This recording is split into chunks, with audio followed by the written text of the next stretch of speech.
La última ponencia se titula La protección de las personas en los entornos digitales, especial consideración de los derechos de los menores. Para ello tenemos aquí a Javier Puyol Montero, que actualmente es copresidente de la sección de protección de datos y Big Data del Ilustre Colegio de Abogacía de Madrid. Bueno, voy a intentar también una vez más hacer un resumen, ¿no?, del currículum de Javier, pero me va a ser muy costoso. Es licenciado en Derecho, por comillas, premio extraordinario de licenciatura, investigador también en el ámbito del Derecho, doctor de Derecho por la UNED con premio extraordinario, con una dilatada experiencia ejerciendo la abogacía, miembro de la carrera judicial, magistrado excedente, letrado del Tribunal Constitucional, socio director de varios bufetes de abogados, presidente del Consejo de Administración, exdirector de asesoría jurídica de varios grupos bancarios, profesor universitario en diversas escuelas de negocio y centros de formación de másteres, articulista habitual, bueno, en fin, y desde este año, pues es, como he dicho, copresidente de la sección de protección de datos y Big Data del Colegio de Abogacía de Madrid. Bueno, bienvenido, Javier. Gracias. Te dejo aquí con la ponencia y adelante. Muchas gracias por haber contado con mi presencia en este acto y con el Colegio de Abogados de Madrid. Bueno, vamos a hablar sobre menores y vamos a hablar sobre los menores en el entorno digital, con toda la dificultad que tiene, evidentemente, este tema en este momento y la trascendencia que posee.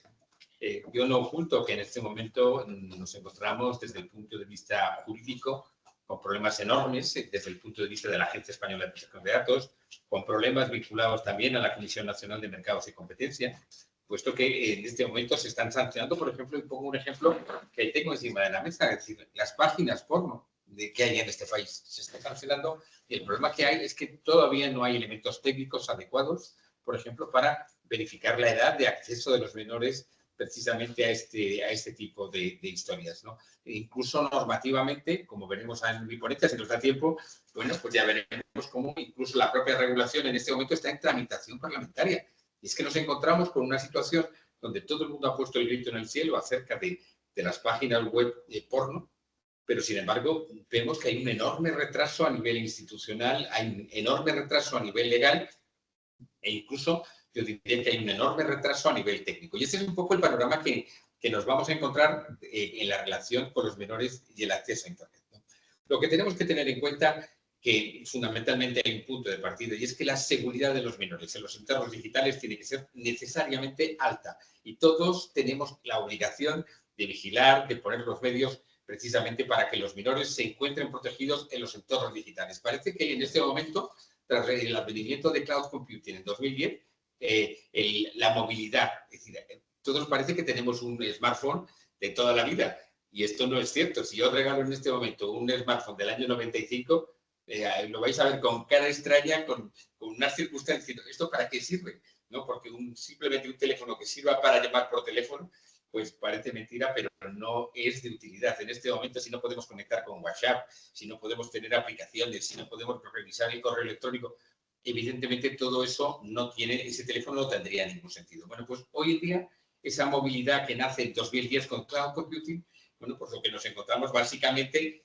es un enorme problema, estamos muy comprometidos precisamente porque los menores también tienen acceso a ese tipo de cuestiones. Y nos encontramos con que los que ya tenemos una cierta edad somos analfabetos digitales. Los que saben de verdad son los menores. Yo no sé si os pasa a vosotros en casa, pero quien sabe manejar un teléfono móvil, un ordenador, son nuestros hijos de 10, 12, 13, 14 años, saben absolutamente mucho más que nosotros, aunque yo trabaje en el ámbito informático y en el ámbito digital, ¿no? Y esto es una realidad incontestable en este momento. Ellos son alfabetos digitales, nosotros somos analfabetos digitales. No tenemos esa formación, no tenemos expertise, no hemos crecido con el desarrollo de estas tecnologías, somos en alguna manera unos advenedizos al uso de estas tecnologías. Bueno, esto es un punto de partida que tenemos que valorar y tenemos que condicionar todo lo que yo pueda decir con relación a ello. Hoy en día lo que tenemos que valorar también es que navegar por Internet utilizar dispositivos móviles. Evidentemente no está exento de riesgo, sobre todo cuando lo hacen los menores. Esto es algo evidente. Los menores utilizan Internet y no saben por qué utilizan Internet, pero lo han utilizado prácticamente casi desde los 4 años a través de los smartphones. Estos no cuentan con las herramientas y ni con la experiencia de un adulto para saber cómo tienen que actuar ante determinadas amenazas. Y eso es importante. Nosotros, con nuestra edad, sabemos discernir con un cierto criterio, con una cierta ponderación, el bien y el mal de lo que nos ocurre en las redes sociales. Los menores no tienen ese conocimiento y no tienen ese expertise, ¿no?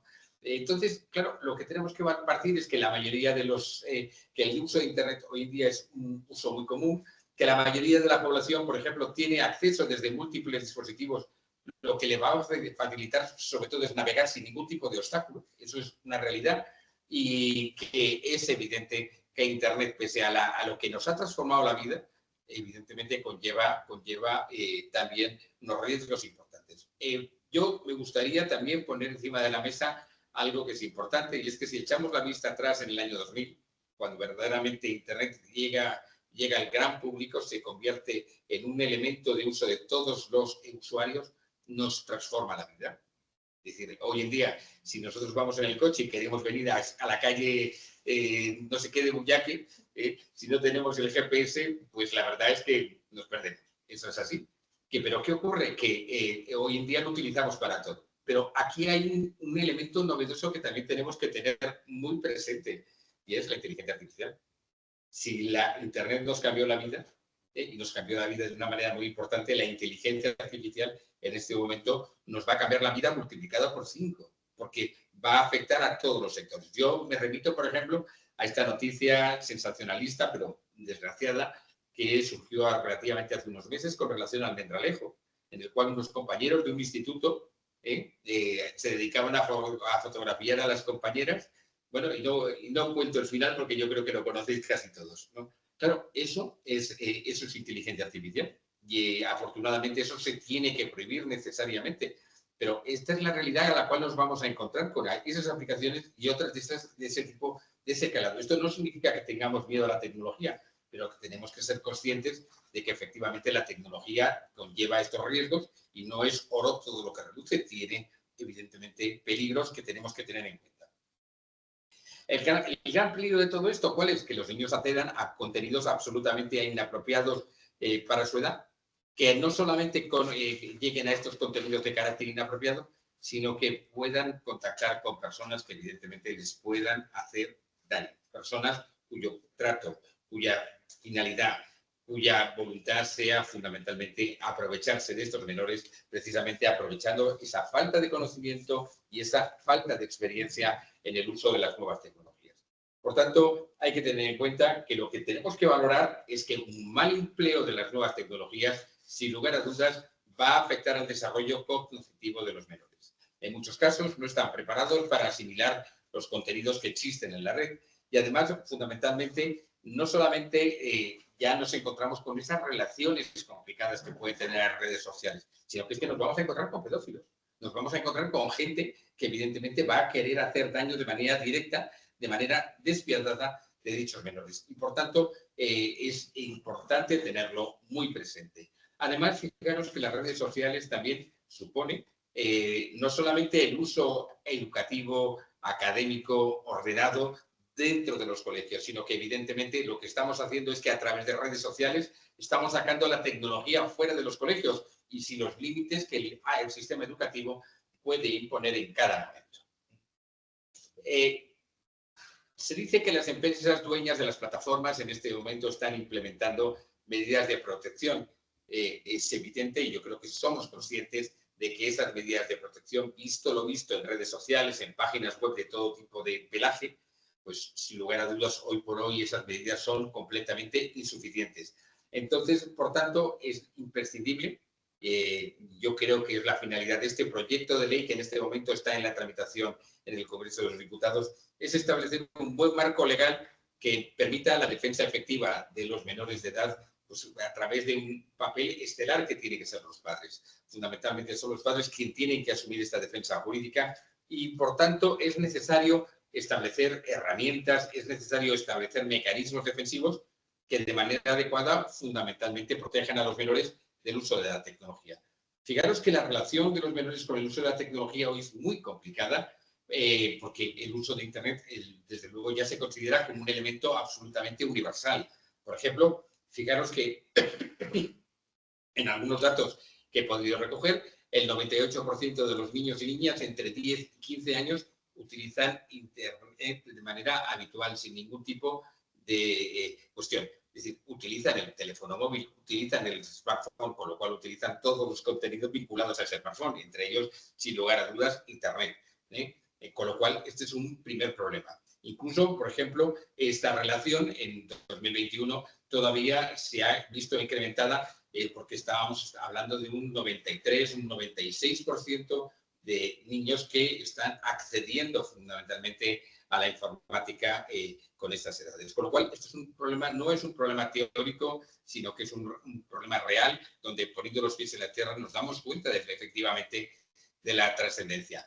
Y esto tiene una moraleja muy clara, es que vivimos en una sociedad hiperconectada y que la hiperconexión de nuestra sociedad, una de las características que tiene fundamentalmente es que no tiene edades, es que afecta a todos los ciudadanos, ¿no? Fijaros, por ejemplo, que si profundizamos un poco, nos vemos que el uso del ordenador entre los 10 y los 15 años abarca el 100% de los menores, al 100%. Y claro, las preguntas que tenemos que poner encima de la mesa de manera inexcusable es, ¿están realmente seguros los menores, los niños y las niñas, los adolescentes en el ámbito digital? ¿O qué pueden hacer los padres y las madres ante esta situación? Yo diría que no solamente los padres y las madres, sino los educadores, las personas que de alguna manera están en contacto con los menores con independencia de cuál sea su edad, ¿no? Entonces, aquí lo que tenemos que plantearnos en este momento es cuál tiene que ser el objetivo de la protección de los menores en los entornos digitales. Y respondiendo a estas preguntas, lo primero que tenemos que tener en cuenta es que esa relación de los menores con los entornos digitales, lo que está poniendo en duda son los derechos de los menores en el ámbito digital. Por ejemplo, el derecho a la intimidad. Es decir, todos somos conscientes de que a través de cualquier medio de comunicación donde sea posible transmitir una fotografía, estamos encontrándonos con fotografías absolutamente íntimas de niños que son enviadas a otros niños, a otros adultos, sin ningún tipo de límite, sin ningún tipo de consideración. Y lo malo de todo esto es que no se sabe por qué, pero esa utilización de las imágenes se está produciendo. Estamos hablando del derecho al honor y todos sabemos que cuando alguien es vapuleado en un colegio públicamente, las redes sociales de ese colegio, de esa clase, precisamente lo que hacen es, bueno, pues maldecir al maldecido. Todos le atacan simultáneamente, todos. Claro, esto evidentemente es una quiebra, sin lugar a dudas, del derecho al honor. Cuando hablamos de la propia imagen, insisto, el ejemplo claro es el almendralejo. Es decir, la intimidad de esas niñas de ese colegio absolutamente ha quedado por los suelos como consecuencia de ese grupo de WhatsApp que hicieron estos chicos y que difundieron con toda libertad. Es decir, en este tema, por ejemplo, yo creo que la propia sociedad no es consciente del alcance de Internet, no es consciente de las redes sociales. Y en este momento, por ejemplo, redes como Facebook, hay mucha gente que cuenta su vida con pelos y señales, que pone fotografías suyas de lo que hace, fotografías de sus hijos. Claro, utilizar una aplicación de inteligencia artificial donde evidentemente se quiera denigrar a esa persona es absolutamente fácil teniendo en cuenta que tenemos tanto material para llevar a cabo eso de manera efectiva. Con lo cual, podemos coger una fotografía de un señor, una señora de cuerpo entero y al día siguiente plantarlo en cualquier red social diciendo esta es don fulanito, doña fulanita de tal, cuando no tiene ropa. Hablando simpáticamente y en plata. Nos encontramos con ese problema y la gente no es consciente de que lo que se pone en Internet permanece en Internet y además puede ser utilizado por todo el mundo sin ningún tipo de problemas. Por ejemplo, las páginas de contacto. Pensemos en Metic, tipo Ortimes, tipo Metic, y tantas. La gente cuelga sin ningún tipo de piedad todas sus fotografías. Claro, esas fotografías, si son utilizadas rectamente, no pasa nada. Pero si son utilizadas con una finalidad espuria, evidentemente sí generan daño. Entonces, fijaros que hemos hablado de intimidad, hemos hablado de honor, hemos hablado de imagen, pero también lo que tenemos que tener en cuenta es que tenemos que hablar de protección de datos de los menores. Evidentemente, nos encontramos a veces sorprendentemente cómo los padres cuentan por activa y por pasiva las enfermedades que tienen sus hijos, las circunstancias que tienen, y no le prendas precisamente en llevar a cabo este tipo de actuaciones. Por tanto, es importante fundamentalmente que los menores tengan acceso única y exclusivamente a contenidos adecuados para su edad. Se busca, por tanto, una creación de entornos digitales fundamentalmente que sean seguros para los menores, protegerlos de contenidos que sean inapropiados, protegerlos, por ejemplo, de elementos de ciberacoso y evitar, sobre todo, tratar de evitar los problemas de adicción a las sustancias y a los dispositivos electrónicos. Esto es una enfermedad de nuestro tiempo. En este momento, entre 10 y 15 años, nos encontramos con una gran cantidad de chicos que están permanentemente con los móviles acompañándoles en el 100% de todas las facetas de su vida. Todo pasa por el móvil, todo pasa por el ordenador, todo pasa por la Play, todo pasa por las tablets, y esto, sin lugar a dudas, es una nueva enfermedad que tenemos que hacer. Y en este momento, pues evidentemente nace el proyecto de ley orgánica de protección de los menores en los entornos digitales. Es un proyecto que se está tramitando en el Congreso de los Diputados y fundamentalmente está llamado a ocupar un papel determinante en la relación de los menores y los adolescentes con el entorno digital que les rodea. Fundamentalmente teniendo en cuenta que este entorno digital pero tiene cada día una mayor presencia en todas las facetas de su vida. Por tanto, es un punto de partida que el desarrollo de la tecnología es una constante de nuestra sociedad que genera importantes transformaciones en todos los ámbitos de nuestra vida. Y os voy a poner un ejemplo que a mí, yo lo pongo en muchas conferencias y que a mí me parece significativo. En este momento cualquiera de nosotros se deja las llaves de casa en casa y no vuelve a por las llaves, pero se deja el móvil y todos volvemos en línea recta a casa a buscar ese móvil porque es el centro de relación de nuestra vida. Bueno, esto es un síntoma del cambio de las obligaciones sociales, cómo se han transformado las costumbres, etc. Por tanto, es muy importante tener en cuenta que este efecto de la digitalización pues tiene un impacto directo en el desarrollo personal y el desarrollo social de los menores de edad. Por eso es muy importante que contemos con herramientas y con mecanismos fundamentalmente orientados a la protección de sus derechos. Fijaros que esta accesibilidad, esta globalización, bueno, pues también permite, al contrario sensu, el que los menores puedan ejercitar sus derechos a través de las nuevas tecnologías. Estamos hablando, por ejemplo, del derecho a la información. Es decir, ¿cuántas veces, por ejemplo, un menor quiere saber el resultado del partido del Madrid Atlético de mañana? Y lo que hará será consultar la página web de Marca, la página web de LAS o consultar cualquier otro medio de comunicación precisamente para saber cómo ha quedado ese partido. O, por ejemplo, para la libertad de expresión, alguien quiere opinar sobre cualquier tema que le preocupa, algo de su colegio, algo de su entorno, algo de política, algo de la sociedad, y evidentemente va a utilizar los medios de comunicación digitales para expresarse con toda libertad. Por tanto, vemos que hay una participación social, política, cultural, tanto de ámbito local, nacional, pero también internacional, donde los menores están haciendo uso de estos medios precisamente para comunicarse. Entonces, tenemos que tener en cuenta que aquí hay que buscar un equilibrio, es decir, hay unas facetas que evidentemente son positivas, pero también esto conlleva unos riesgos y unos perjuicios que se derivan fundamentalmente del uso inadecuado de estos medios, ¿no? Y en este sentido, por ejemplo, adelanto, en el entorno digital nos podemos encontrar con mensajes, nos podemos encontrar con contenidos de estereotipos de género, discriminatorios, violentos, nos podemos encontrar, por ejemplo, ahora que está tan de moda con información novedad o sobre hábitos de conducta o consumo de determinadas sustancias poco saludables que sean ilegales o incluso que sean simplemente dañinas para ese tipo de personas. Todo esto, la información está al alcance de los chicos, está simplemente en cualquier medio digital que quieran utilizar.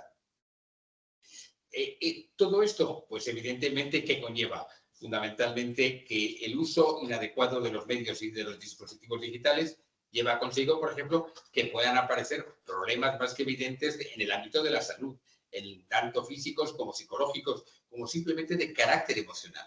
Estos problemas evidentemente surgen, pero van más allá simplemente del ámbito de la salud. Estamos hablando, por ejemplo, de dificultades de interacción social también basados como consecuencia del uso de los medios digitales. Es decir, el niño que se encierra en su dormitorio permanentemente y su mundo de relaciones es el ordenador y no se relaciona con otros niños, no se relaciona ni siquiera con el entorno familiar porque está absolutamente abducido por esos medios digitales. Esto genera, insisto, problemas de interacción social. Y esta falta de interacción social también normalmente, como un elemento coadyuvante, genera problemas en el desarrollo cognitivo de los menores. Además, hay que tener en cuenta que el uso de datos, que el uso de la privacidad de los menores de edad también lleva otro problema importante en la práctica, y es la pérdida de sensibilidad de los menores con relación, por ejemplo, a actos de violencia, a actos de ciberacoso, a casos de explotación y de abusos de menores, a actuaciones que no se puedan considerar ni normales ni adecuadas para una persona que tenga pues, menos de entre 10 y 15 años aproximadamente. Son elementos enormemente importantes tenerlos en cuenta, ¿no? Además, hay que tener en cuenta que, fijaros que el propio INCIBE, que el Instituto Nacional de Ciberseguridad, en sus informes, en sus estudios, pues ha llevado a cabo una serie de valoraciones de los daños y de los perjuicios en los cuales pueden ser sometidos los menores como consecuencia de este contacto excesivo y abusivo de las nuevas tecnologías. Por ejemplo, podemos hablar, como ya apunté hace un momento, la existencia de daños psicológicos, de daños emocionales, teniendo en cuenta que el menor posee una madurez y una autoestima en su desarrollo, por lo que desde luego es mucho más vulnerable desde el punto de vista emocional si tropieza, por ejemplo, con una información que no es capaz de asumir. No solamente esa información es que no la pueda asumir, es que probablemente no sabe cómo reaccionar o neutralizar esa información que le va a afectar. Por ejemplo, hablemos de páginas pornográficas, hablemos de páginas de contenido violento, pues probablemente la madurez de ese menor no está formada ni para reaccionar ni para tratar de evitar ese tipo de contenidos, sino que muchas veces lo que genera es sorpresa, lo que genera es admiración, aunque sea una admiración de carácter negativo. Todo esto, sin lugar a dudas, son elementos que pueden resultar, desde luego, muy complejos, pero también muy perturbadores para los menores. También nos podemos encontrar, por ejemplo, con elementos que afecten a la desinformación del menor, a su manipulación y a la construcción fundamentalmente de falsas creencias. En este caso, por ejemplo, nos podemos encontrar con contenidos que sean manifiestamente falsos, contenidos que no tengan rigor alguno, que pueden confundir a los menores y son peligrosos, por ejemplo, cuando estos contenidos versan específicamente sobre materias tan concretas como la salud o la seguridad, donde evidentemente los menores ni están preparados, ni tienen el expertise necesario, ni tienen la capacidad de defenderse o de reaccionar contra este tipo de cuestiones. Estamos hablando también, por ejemplo, del establecimiento de conductas socialmente peligrosas o socialmente inapropiadas. Por ejemplo, en este tema lo que nos podemos encontrar es que a través de un uso reiterado de nuevas tecnologías, los menores asuman como normal determinados contenidos, por ejemplo, que sean de forma absolutamente normal de relacionarse con terceros o de actuar. Y estoy hablando, por ejemplo, de sexismo, estoy hablando de machismo, estoy hablando de homofobia, estoy hablando de racismo. Claro, ¿qué ocurre? Que cuando tú estás lanzando mensajes habitualmente a través de los medios de comunicación digitales de este tipo de información, claro, el menor asume como normal este tipo de circunstancias y no le da una mayor importancia, lo ve como un elemento más habitual de su comportamiento, claro, con las consecuencias luego absolutamente nocivos que tienen para la sociedad. Por ejemplo, algunos contenidos tienen como objetivo la promoción de desórdenes alimenticios, la anorexia o la bulimia, conductas de autolesión, consumo de drogas. Claro, el menor no está preparado para discriminar ese tipo de informaciones, este tipo de contenidos. Y, por tanto, yo creo que es importante tener en cuenta que estos medios pues, pueden favorecer ese tipo de comportamientos, este tipo de conductas. Por ejemplo, también, muchas veces, se pueden publicitar medios que atentan directamente contra la salud. Y estamos hablando de algunos vídeos o de cadenas virales que son, sin lugar a dudas, pero también peligrosos para los menores. Tenemos que hablar también, por ejemplo, de la inclusión en grupos y colectivos que puedan ser dañinos. Y, por ejemplo, acceder a determinados contenidos puede acercar al menor, por ejemplo, a unos colectivos que tengan un carácter radical o extremista, violentos, racistas, a sectas de carácter ideológico, de carácter religioso, donde el menor no está preparado para rechazar este tipo de ideas, a grupos políticos, por ejemplo, que tengan una ideología básicamente radical. Este factor emocional es muy importante a la hora de hacer frente a esta información y el menor no tiene capacidad todavía para tener este factor emocional y, por tanto, este tipo de contactos de información, sin lugar a duda, va a ser muy perjudicial para él, teniendo en cuenta que muchas veces son comportamientos donde se transmiten fundamentalmente de manera malintencionada procesos de reducción de la estima propia, donde se induce precisamente a eliminar la autoestima del propio menor, teniendo en cuenta que, dada la su edad, pues evidentemente y su estadio de desarrollo fundamentalmente lleva a una mayor vulnerabilidad. Otro elemento que tenemos que tener en cuenta son las adicciones. El acceso a contenidos inapropiados sobre drogas, sexo y juego de azar, por ejemplo, va a favorecer, sin lugar a duda, trastornos que van a propiciar la adicción del menor en estas direcciones. Y, por tanto, tenemos que valorar que el menor no va a tener esta capacidad crítica para gestionar los riesgos sociales asociados a este tipo de actividades. Y es un problema, insisto, importante. Por ejemplo, vamos a ir a elementos que a lo mejor pasan mucho más desapercibidos dentro de nuestra sociedad, los gastos económicos, AliExpress, Amazon, cualquier tipo de aplicación en esa dirección.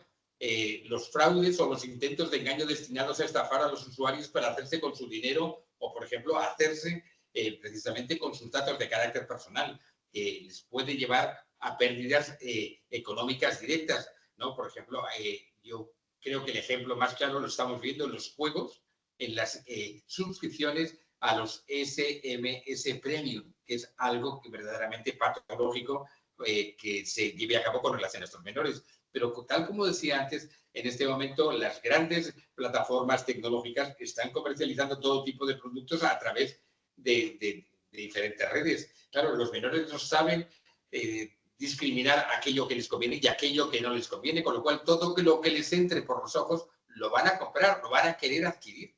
Con lo cual, saber frenar este tipo de comportamientos también es algo verdaderamente importante. Otro elemento, por ejemplo, que nos encontramos es cómo discriminamos o cómo valoramos la publicidad que pueda ser en cada caso excesiva. El menor no va a poder saber si esa publicidad es excesiva o no es excesiva, simplemente va a recibir el input de esa publicidad, con lo cual aquí en este caso vuelve a ser un elemento de vulnerabilidad en Internet, ya que fundamentalmente a través de esa publicidad lo que les estamos llevando a cabo es hacia un consumo absolutamente compulsivo, no racional.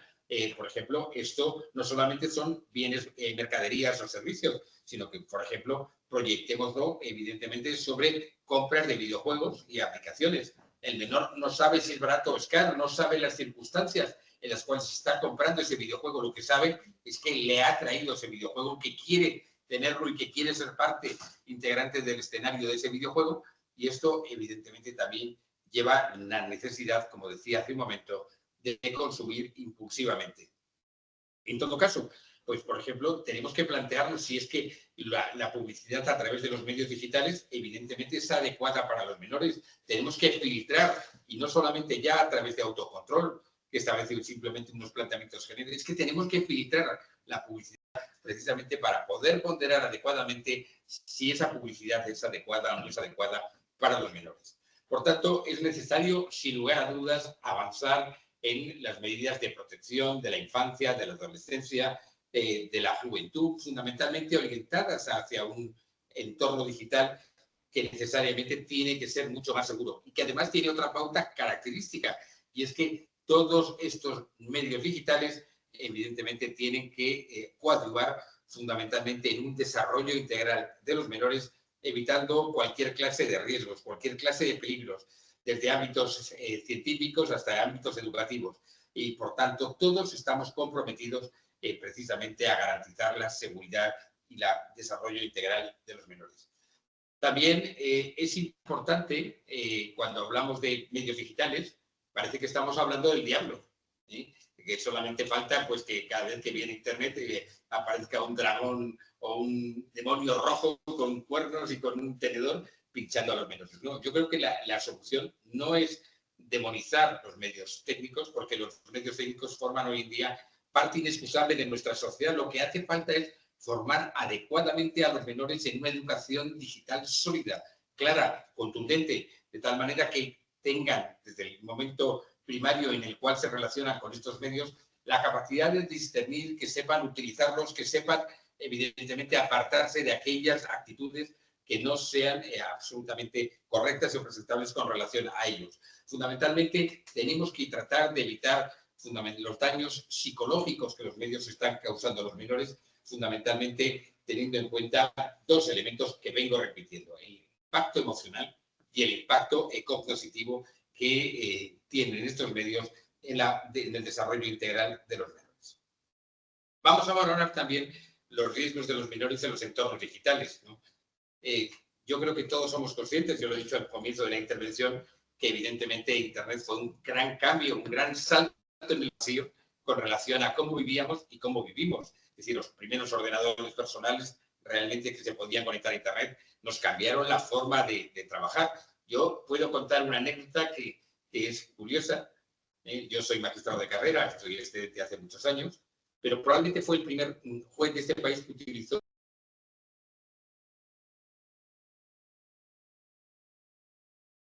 el Consejo General del Poder Judicial por prácticas diabólicas de la informática. Es decir, yo recuerdo a un inspector del Consejo, en mi despacho, diciendo, pero bueno, ¿cómo se le ocurre a usted poner sentencias por ordenador? Bueno, pues eso evidentemente lo que demuestra es evidentemente lo que han cambiado las circunstancias, lo que ha evolucionado la sociedad y por tanto es un cambio absolutamente radical. La combinación de Internet y los móviles desde luego ha sido un grandísimo salto, una grandísima modificación en nuestras costumbres. Yo creo que aquí nadie está exento de culpa. Fijaros que en la década de los 90, los principios de los 90, quien tenía un teléfono móvil se pensaba que era una persona snob. Reflejaba una imagen de poder social sin demasiada nobleza.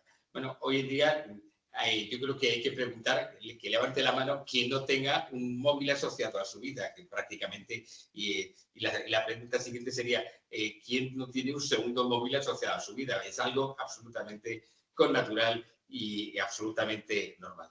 Hace unos años, cuando todo este boom tecnológico no existía, nadie se imaginaba pues una terraza de un bar, una consulta de un médico esperando a que nos llamen. Bueno, todo el mundo consultando sus móviles y no se sabe qué consulta, pero todo el mundo está consultando con carácter su móvil. No consultamos ya revistas ni llevamos un libro. Cada uno está consultando, evidentemente, su smartphone, fundamentalmente porque forma parte integrante de nuestra vida. Más cosas. Fundamentalmente, en este tema tenemos que valorar que Internet es un mundo sin fronteras, que se puede acceder a cualquier tipo de información en lo bueno y en lo malo, y que, por tanto, es una herramienta y, por tanto, tenemos que valorar en qué medida los padres son verdaderamente conscientes hoy en día del alcance que tiene Internet, teniendo en cuenta que cualquier información o cualquier tipo de conocimiento es absolutamente posible encontrarlo en esta red de redes. Entonces, y claro, el planteamiento es cómo tienen que comportarse los padres precisamente para tratar de evitar que sus hijos accedan a contenidos absolutamente inadecuados. Por ejemplo, vamos a ver algunos riesgos ya materializados no solamente desde el punto de vista potencial, sino real a los cuales nos estamos encontrando. Y el primer riesgo, por ejemplo, que nos encontramos es el ciberbullying. Según los datos, por ejemplo, de Save the Children, en un estudio que se llama Yo a eso no juego, bullying y ciberbullying en la infancia, se dice que el 6,9% de los estudiantes españoles sufre ciberacoso y el 9,3% acoso tradicional, lo que significa aproximadamente que tenemos una ponderación media de entre 82.000 y 111 menores que han sufrido ciberbullying en su vida, en sus colegios. Es importante que lo tengamos en cuenta, además teniendo en cuenta, por ejemplo, que 1 de cada 3 niños o niñas denuncia que ha sido insultado por Internet o por el móvil. Y, por tanto, tenemos que valorar cómo tenemos que proteger a los hijos, teniendo en cuenta que el primer reto es detectar a tiempo la existencia de un ciberbullying. Y, bueno, y ¿qué ocurre si el ciberbullying no es ejercido sobre un hijo propio, sino que sea nuestro hijo quien sea el ejecutor del ciberbullying frente a otros niños? Es importante tenerlo en cuenta. Otro tema muy importante, yo lo he comentado ya, pero es capital, es la adicción a móvil y la adicción a Internet. Son en este momento enfermedades modernas de nuestro tiempo. Y en este sentido hay un informe, por ejemplo, de la Universidad Rey Juan Carlos de Madrid, donde dice que el 57,5% de los menores de 18 años presenta un uso patológico, un uso problemático del móvil y un 45,1% de Internet. Es curioso cómo Internet, de las cifras de uso patológico de Internet van rebajándose frente al uso del móvil, porque precisamente el móvil hoy en día lo parte todo. Con lo cual, la pregunta que quedaría en el aire es, si tenemos un hijo que tiene una adicción patológica a los móviles, que tiene una adicción patológica a Internet, ¿qué están haciendo los padres desde un punto de vista científico, desde un punto de vista educacional, precisamente para cortar esta tendencia? Y la realidad es que más allá de los gritos, más allá de los regaños, más allá de actuaciones absolutamente ostensibles, pero muy poco eficaces, prácticamente no se está haciendo casi nada, casi nada. No podemos decir que no se hace nada porque sería generalizar, y hay muchas familias que están verdaderamente empeñadas en este logro. Pero estamos hablando de una auténtica enfermedad que tenemos que combatir. Por ejemplo, además del ciberbullying, hablemos del sexting. Según un estudio publicado por la revista JAMA Pediatrics, un gran número de jóvenes menores de 18 años participa o han participado en prácticas de sexting. En concreto, 1 de cada 7, un 15%, ha enviado material sensible y 1 de cada 4, un 27%, lo ha recibido. Se debe educar a los hijos en los peligros del sexting, así como para afrontar esta problemática en el caso de que efectivamente nuestros hijos estén llevando a cabo prácticas en esta dirección, con lo cual es importante tenerlo en cuenta. Por ejemplo, otro elemento que tenemos que combatir es publicar datos privados. Según el INE, casi el 100% de las personas entre los 16 y de los 25 años usa Internet. Y el uso de Internet, evidentemente, nace mucho antes. Y, por tanto, es muy importante educar a los menores con relación a la difusión de sus datos privados, de sus datos íntimos. No tienen por qué ser datos vejatorios del propio menor, sino es simplemente información acerca genérica del menor, que evidentemente es conocida por todos y lo que supone fundamentalmente es un daño importante a su intimidad. Pero claro, esto no termina ahí, no es solamente publicar información en Internet, sino que es que nos encontramos, por ejemplo, con prácticas que pueden estar vinculadas al grooming, que pueden estar, por ejemplo, vinculadas a la suplantación de identidad, que pueden estar vinculadas, por ejemplo, a la existencia de contactos peligrosos de los menores como consecuencia de haber proporcionado información o datos personales a través de cualquier red o plataforma. Por ejemplo, el hecho de compartir fotos o vídeos o fotos exhibiéndose es absolutamente normal, lo hemos comentado ya, y es muy importante, evidentemente, que cortemos este tipo de prácticas. ¿Por qué? Porque además del sexting puro y duro, nos encontramos con que muchas veces existe a través de plataformas, a través de terceros, a través de cualquier operador en Internet, la posibilidad de que la petición del sexting, la petición de fotos o vídeos exhibiéndose, se lleve a cabo como consecuencia de puntos o de regalos, de una compensación en cualquier forma. Con lo cual, claro, el menor que no está acostumbrado a defenderse ante ese tipo de circunstancias, en un determinado momento se puede encontrar con que tiene que luchar contra este tipo de circunstancias simplemente por el afán de conseguir dinero, por el afán de conseguir una aplicación, por el afán de un cierto reconocimiento público. Y esto es enormemente difícil de combatirlo. Por ello, es importante que enseñemos a los menores a protegerse y, desde luego, a mejorar su absoluta privacidad. Más cuestiones. Por ejemplo, también lo encontramos en las aplicaciones de chat donde se agregan amigos o se mantienen llamadas videollamadas privadas de 1 a 1. Y además nos podemos encontrar que este tipo de plataformas, incluso esos chats pueden ser anónimos, lo que permite, por ejemplo, es contactar con otros usuarios de manera absolutamente dedicada al azar, teniendo en cuenta que no conocemos la identidad de la otra persona. Bueno, pues nos encontramos con un enorme problema. Yo he tenido la oportunidad profesional como abogado de intervenir, por ejemplo, recuerdo un caso a través de una red social para menores, donde una niña de 13 años contacta con un señor aproximadamente de unos 50 y tantos, ¿no? Y te encuentras con que este señor suplanta la identidad de un adolescente y se hace pasar como tal delante de esta menor. Total, que le convence y al final esta menor le termina mandando fotos.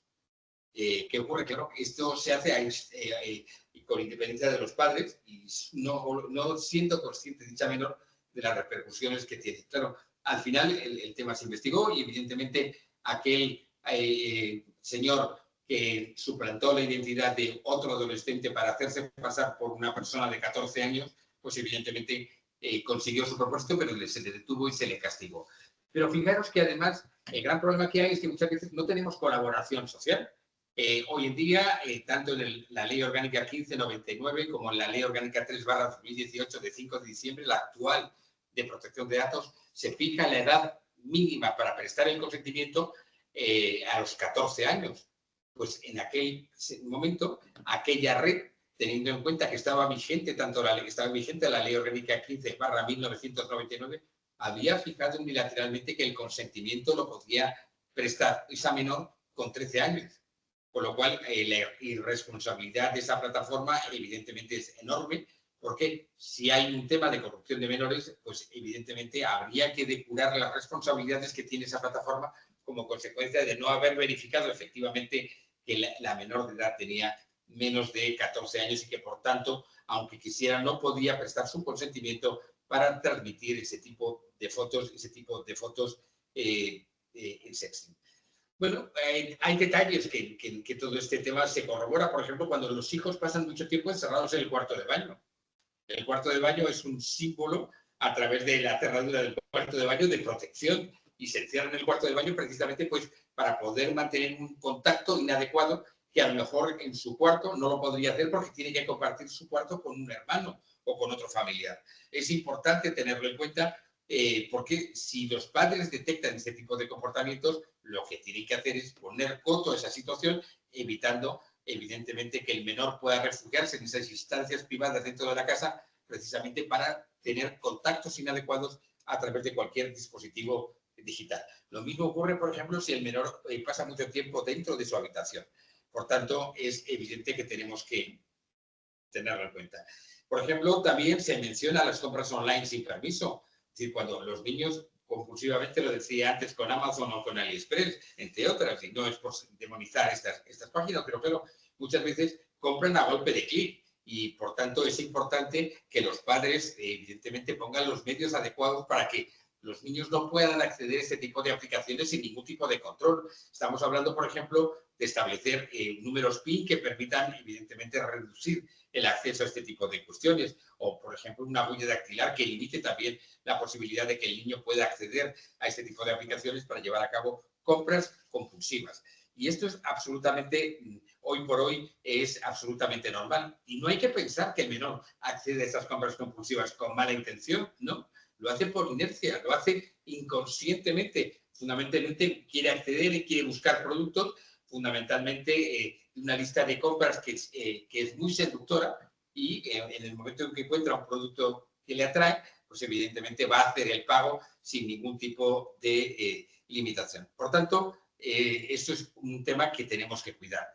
Lo decía antes también, hay sistemas gratuitos de pay to play, es decir, cuando resulta que se está pidiendo pues, que el niño compre determinadas figuras, como puede ser gemas, precisamente pues, para poder acceder a niveles superiores de juego.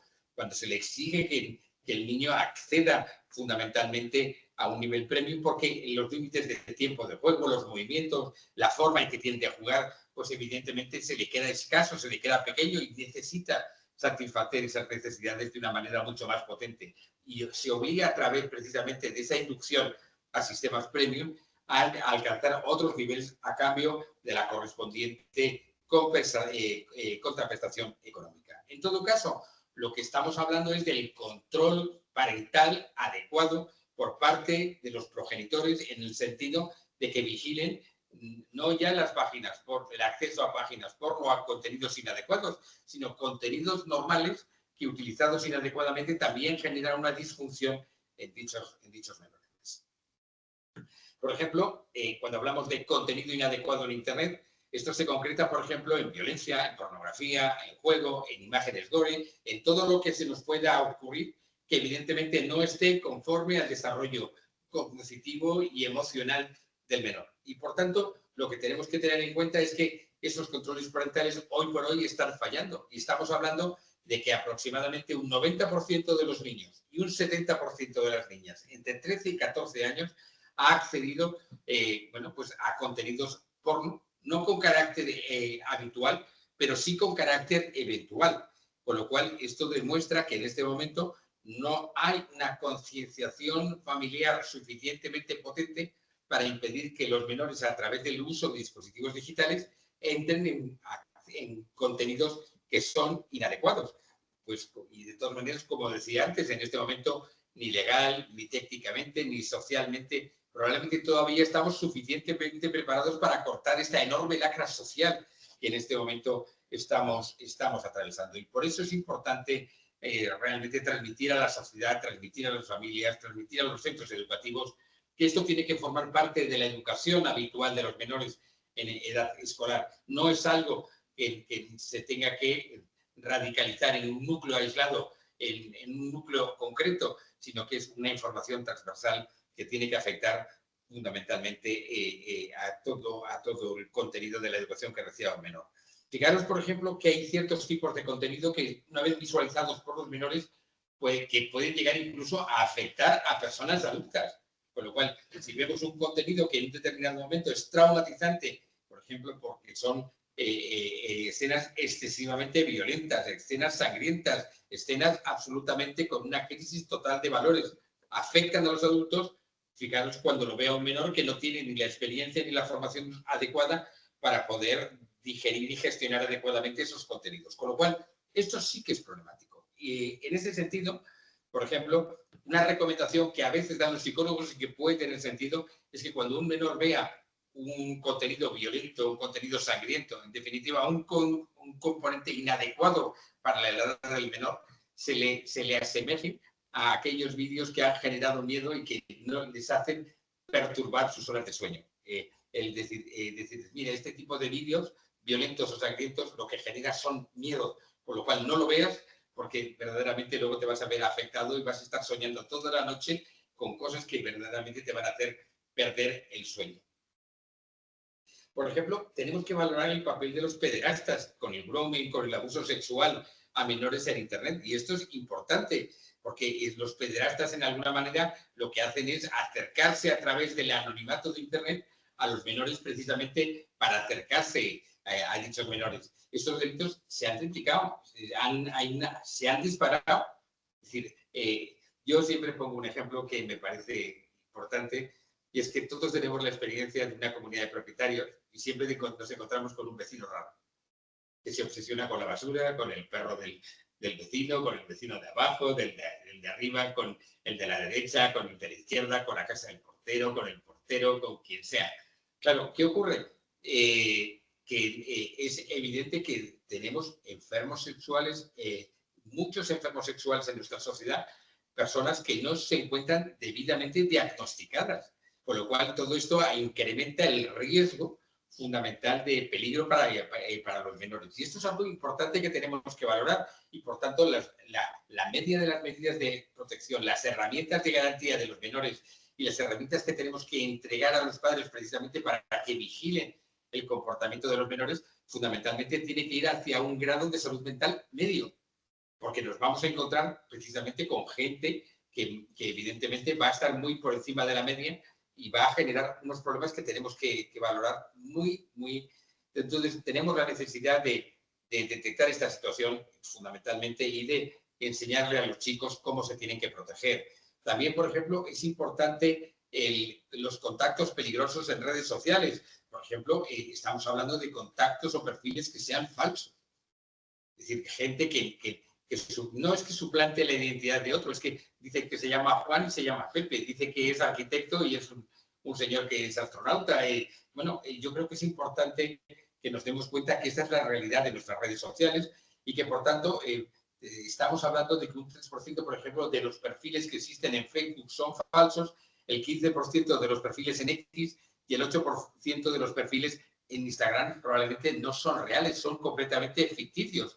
Claro, si estos perfiles ficticios se dedican evidentemente a transmitir comportamientos inadecuados o son gente que tiene malas intenciones, evidentemente vamos a perjudicar en una gran manera a los menores que no se van a poder defender con relación a ello, ¿no? Tener en cuenta que estos perfiles falsos normalmente están encabezados por gente que son depredadores, que son gente que no les importa mentir en cuestiones de sexo, de edad, de lugar, y fundamentalmente lo que pretenden es contactar con un menor y obtener de él fundamentalmente material audiovisual absolutamente inadecuado, absolutamente irregular. ¿Qué ocurre? Que muchas veces esto viene propiciado porque estamos propiciando, dando demasiados datos de los menores a través de las redes sociales. Fundamentalmente esto determina que un pederasta, al tener mucha información acerca del menor, evidentemente tiene una mayor facilidad para poder acercarse a él y poder contactar con él, porque sabe elementos que el propio menor ya le ha contado a través de redes sociales. Y por tanto es muy importante limitar ese tipo de información. Muchas veces esto se produce de manera inconsciente a través de los simples chateos. Estamos proporcionando información porque los menores no tienen la formación suficiente, no tienen la madurez, las condiciones de madurez suficiente para limitar la información personal que están emitiendo, teniendo en cuenta que estos chateos, a veces con personas pues malintencionadas, fundamentalmente se está produciendo como si fuera efectivamente un juego. Y por tanto, es importante que en esta dinámica formemos a los menores para que sean capaces de preguntar algo a la otra persona. Fundamentalmente, que tengan la capacidad de poder responder, ayudarles a responder.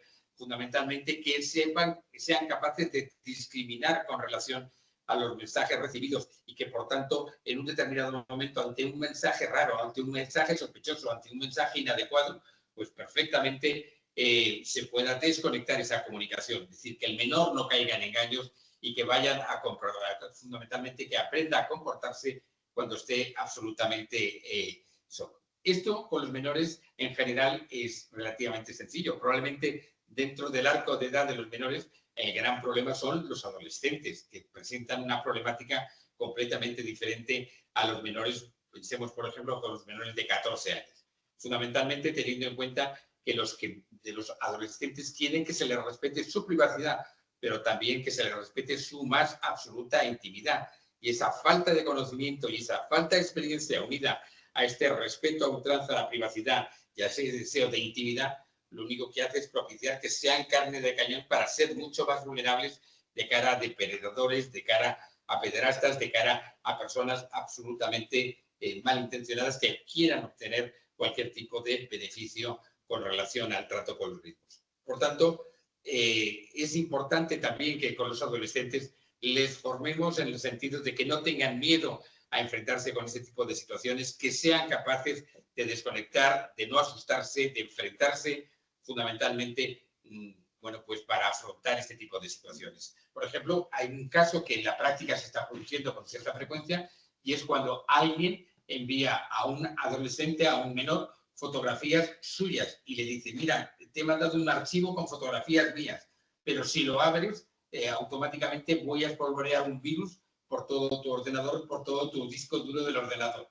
Con lo cual, el pederasta, la persona de comportamiento inadecuado, lo que le dice al menor, mira, si no quieres que te lo abra a distancia, lo que tienes que hacer fundamentalmente es mandarme fotos tuyas con tal posición o de tal estilo. Con lo cual, el menor de repente, en un determinado momento, no se lo dice a los padres porque se siente avergonzado precisamente de mantener esa relación con esa persona. y por tanto cede al chantaje que le está haciendo esa persona, con lo cual manda fotografías suyas tipo sexting, claro, y que es absolutamente falso. Perdón, cuando el virus, por ejemplo, es absolutamente falso, es simplemente una patraña que hace ese tercero precisamente pues para coaccionar al menor a entrar, ¿no? Por lo tanto, yo creo que un poco la sensación que tenemos que tener es que hay que conocer este mundo, no hay que tener miedo, hay que transmitir fundamentalmente a los padres, a las familias, la necesidad de que no pueden mantenerse al margen de las nuevas tecnologías y es necesario que que los padres fundamentalmente asuman un papel muy activo, también los educadores, fundamentalmente transfiriendo a los chicos precisamente bueno, los problemas ante los cuales se enfrentan. Muchas veces este problema surge fundamentalmente por falta de tiempo de la relación de los padres con los hijos. Otras veces se produce por el desconocimiento que tienen los padres del uso de las nuevas tecnologías, ¿no? Entonces, es muy importante que exista un control parental del uso del teléfono, de las tablets y fundamentalmente que se eduquen acerca de los riesgos que tiene el uso de dichos instrumentos y cómo lo tienen fundamentalmente que evitar. No es asustarles en la política adecuada, no es la terapia adecuada. Fundamentalmente la terapia adecuada es la educación. No es el miedo, sino el conocimiento que pueden tener en cada momento los chicos bueno, acerca de la herramienta que tienen en la mano. Por eso muchas veces se dice que prohibir no es la solución, sobre todo porque en determinadas edades cuando se prohíbe lo único que estás es acercando el riesgo todavía más a ese menor de edad, a ese adolescente. Con lo cual hay que buscar nuevos caminos, nuevas vías y fundamentalmente, insisto, no es el miedo ni la prohibición lo que evidentemente puede ser la solución a todo. Fundamentalmente, en este tema, pues un planteamiento que se hace es en el momento en el cual se prohíbe algo, estamos acercando al menor a ese medio tecnológico. Con lo cual, en la práctica, los padres han conseguido el efecto contrario al que tendrían que haber conseguido, y es tener un mayor control en la vinculación entre los hijos y los dispositivos digitales. Pero lo único que consiguen es fundamentalmente que el hijo utilice el móvil en otro lugar, que se esconda precisamente para llevar ese tipo de comunicaciones, con lo cual, fundamentalmente, en la práctica, el resultado es que los padres han perdido el control en esa vinculación entre el hijo y el medio tecnológico. También, por ejemplo, una preocupación importante es el hecho de acosar o ser acosado.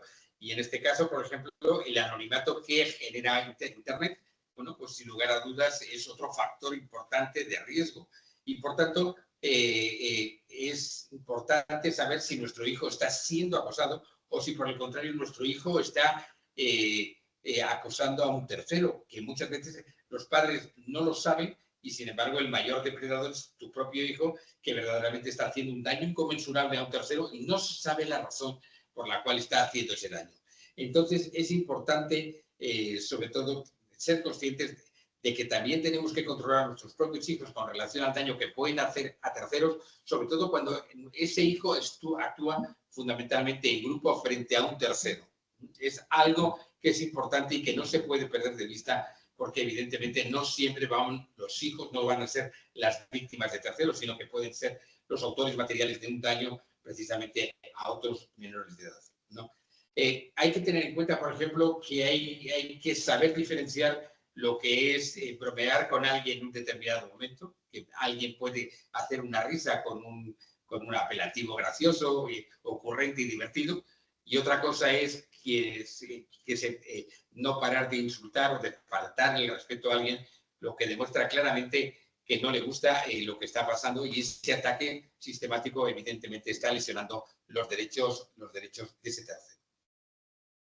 Por tanto, es necesario que los propios menores detecten que uno o varios están haciendo un acoso a alguien o se están sobrepasando y que, por tanto, tengan capacidad de plantarse, de no seguir adelante, de no seguir la broma con el grupo, porque tienen que ser conscientes efectivamente de lo que está sucediendo. Bien, yo creo que me he pasado con mucho del tiempo, voy por la mitad de mi ponencia. Yo, como os voy a dejar en la ponencia, bueno, pues la leéis tranquilamente y quedo a vuestra disposición ahora o posteriormente para cualquier duda que podáis tener. la protección de datos es un campo en este momento vastísimo, amplísimo, y es importante tenerlo en cuenta.